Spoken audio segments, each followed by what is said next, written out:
uyu munsi ngiye kubwira ku bintu biranga ba Abuba. Niba ufite inshuti cyangwa ufite umuturanyi bita Abuba, umenye ikintu akunda, unamenye na bimwe mu bintu yanga.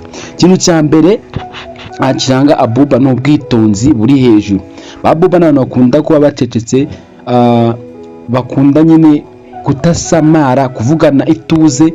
Icya kabiri, gutekereza cyane mbere yo kuvuga. Ba Abuba mbere yo bavuga nk'ikintu, batekereza cyane ikintu bagiye kuvuga, se ikintu gishobora kuba cyatera ingaruka ku muntu ugiye kukibwira, nyine kugira ngo kitakurangamira akamanza akakigaho.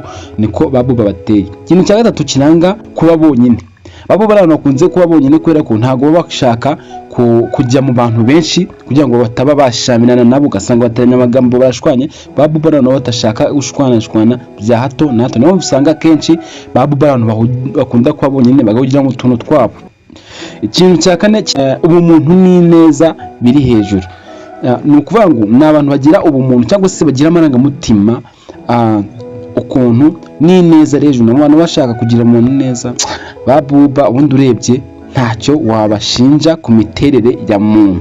Ikintu cya gatanu ari nacyo cya nyuma, uriho uzarasanga Ba Abuba bose bahuriraho, cyangwa se aricyo uzasanga Ba Abuba bose uzi aricyo bahuriraho: kwiyoroshya. Ba Abuba akunda kumva ibitekerezo by'abandi, akunda kugira inama. Ba Abuba ubundi ni abantu bari sociable cyane. Mutwihanganire mu bintu biranga Ba Abuba, ibintu bibiri twari twibagiye kuba twababwira, ariko mbabwire kuba ari abantu badakunda gucika intege, no kuba ari abantu babika ibanga mu buryo bwo kumenya. Kuvuga ngo iyo uhaye Abuba ibanga cyangwa se iyo umubwiye ikintu, biroroshye kuba yakibika igihe kinini akajya agitekerezaho buri munsi. Noneho niba ushaka ko tuganira kundi bya Ba Abuba, kora subscribe nkomeze hepfo zawe.